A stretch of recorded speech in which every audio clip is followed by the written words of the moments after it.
Te damos la bienvenida a un nuevo audio de la hora silenciosa de Palabra de Vida, donde líderes alrededor del mundo compartirán con nosotros. El día de hoy escuchamos a... Buenos días, queridos jóvenes. Mi nombre es Jeremías Orgini. Junto a mi esposa servimos al Señor en nuestra iglesia local en zona sur de Buenos Aires, en Avellaneda, y también junto al Ministerio de Palabra de Vida aquí en Argentina. Y es un privilegio para mí poder estar compartiendo contigo en esta mañana el tiempo de la hora silenciosa. Estamos llegando ya al final del Evangelio según San Marcos y vamos a leer ahí en Marcos capítulo 16, del verso 1 al verso 8. Acompáñame en la lectura, dice la palabra de Dios. Cuando pasó el día de reposo, María Magdalena, María, la madre de Jacobo, y Salomé compraron especias aromáticas para ir a ungirle. Y muy de mañana, el primer día de la semana, vinieron al sepulcro, ya salido el sol. Pero decían entre sí, ¿quién nos removerá la piedra de la entrada del sepulcro? Pero cuando miraron, vieron removida la piedra, que era muy grande. Y cuando entraron en el sepulcro, vieron a un joven sentado al lado derecho, cubierto de una larga ropa blanca, y se espantaron. Verso 6. Mas él les dijo, no os asustéis. Buscáis a Jesús Nazareno, el que fue crucificado. Ha resucitado. No está aquí. Mirad el lugar en donde le pusieron. Pero id y decid a sus discípulos y a Pedro, que él va delante de vosotros a Galilea. Allí le veréis como os dijo. Y ellas se fueron huyendo del sepulcro porque les había tomado temblor y espanto, ni decían nada a nadie porque tenían miedo. Qué hermoso pasaje, y contiene una verdad que es trascendental y que es crucial para nuestra fe, que es la resurrección de nuestro Señor Jesucristo. El apóstol Pablo dice que si Cristo no resucitó, entonces nuestra fe es vana. Pero gloria a Dios que Cristo ha resucitado, y acabamos de leer el pasaje que lo relata. Hay algunas cosas que son interesantes de este pasaje y sobre todo que nos permiten sacar algunas aplicaciones prácticas que son importantes para nuestra vida cristiana. La primera de ellas es el anhelo de estas mujeres por Jesús. Es interesante que ellas tenían conocimiento del obstáculo con el que se iban a encontrar. Seguramente conocían cómo era un sepulcro, tenían total claridad sobre cómo sería una piedra que bloqueaba el ingreso al sepulcro y se preguntaban, ¿quién nos removerá la piedra? Pero aún así decidieron ir al sepulcro. Y la aplicación práctica aquí para nosotros es, aún en medio de preocupaciones, aún en medio de obstáculos, no debemos nunca dejar de anhelar a Jesús. El relato nos dice que cuando llegan al sepulcro, se encuentran con que la piedra había sido removida. Sabían perfectamente que en ellas no estaba la fuerza física para mover la piedra. Sin embargo, su anhelo por Jesús hizo que se acercaran al sepulcro.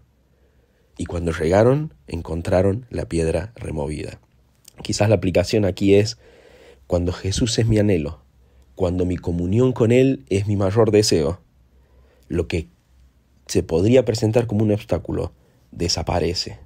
Y es interesante. Y qué importante, querido joven, que este anhelo por Jesús esté cada día de nuestras vidas en cada uno de nosotros, ¿no? Lo segundo que sale a la luz cuando leemos este pasaje son las implicancias del hecho mismo de la resurrección, ¿no? Leemos que el ángel les dice, no está aquí, Él ha resucitado, y para darle aún más evidencia les dice, miren, este es el lugar donde Él estaba, ya no está acá. ¿Qué implica la resurrección para nosotros? Este hecho sobrenatural, poderoso de Dios. Lo primero que implica es que nos recuerda que nuestro Salvador es un Salvador que aún vive. Jesús está vivo hoy. Jesús no es un líder religioso como tantos otros que vivió en el pasado y que hoy ya no está vivo. Nuestro Señor está vivo. Él está presente en nuestras vidas hoy. Tenemos un Salvador vivo y poderoso que nos acompaña en cada paso que damos. No solamente eso, sino que además la resurrección nos llena de esperanza, porque nos permite entender que aunque enfrentemos dificultades y desafíos en este mundo, sabemos que Jesús ha vencido la muerte y que tenemos la promesa de la vida eterna junto a Él. Nuestra esperanza está basada en la seguridad de que Él cumplirá todas sus promesas. No olvidemos, queridos jóvenes, que Él había prometido que resucitaría, y en un efectivo cumplimiento de su promesa, Él resucitó. Y esa resurrección nos llena de esperanza. Entonces, tenemos un Salvador vivo, su resurrección nos llena de esperanza, pero no solamente eso, sino que además su resurrección nos llama a compartir el mensaje de la salvación con los demás. Es interesante que el mandato para estas mujeres es: vayan y díganles a los demás, vayan y compartan este mensaje. Esto que en este momento les está llenando de esperanza a ustedes, que sirva para llenar de esperanza también a otros. Y las mujeres corrieron entonces a contar a los discípulos aquello que habían presenciado. De la misma manera nosotros también debemos compartir el Evangelio con aquellos que todavía no conocen a Jesús. La resurrección es una buena noticia que debe ser proclamada al mundo entero.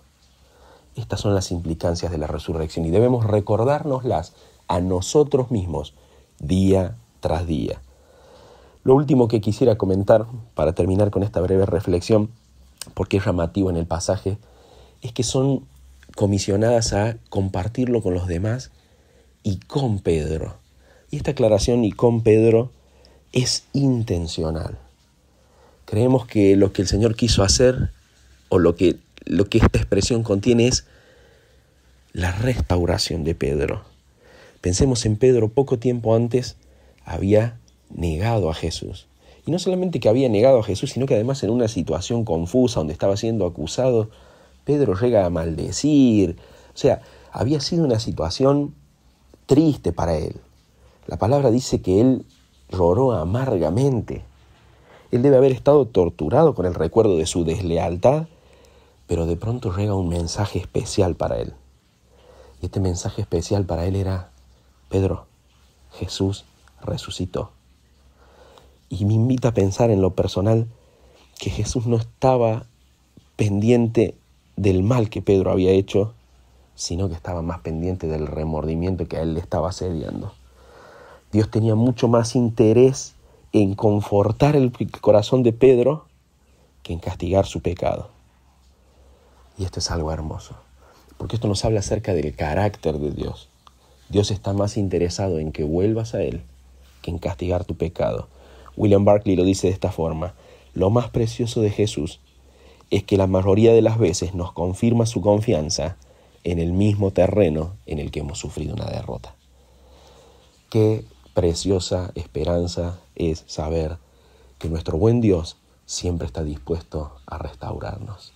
Querido joven, que cada una de estas verdades sea acomodada a tu corazón por el Santo Espíritu de Dios, y que pueda ser un día en el que puedas crecer en tu vida cristiana y en tu fe en Él. Que Dios te bendiga, te mando un abrazo. Gracias por escucharnos. Recuerda que este audio no reemplaza tu tiempo a solas con Dios. Te animamos a que escribas tus aplicaciones personales. Hasta mañana.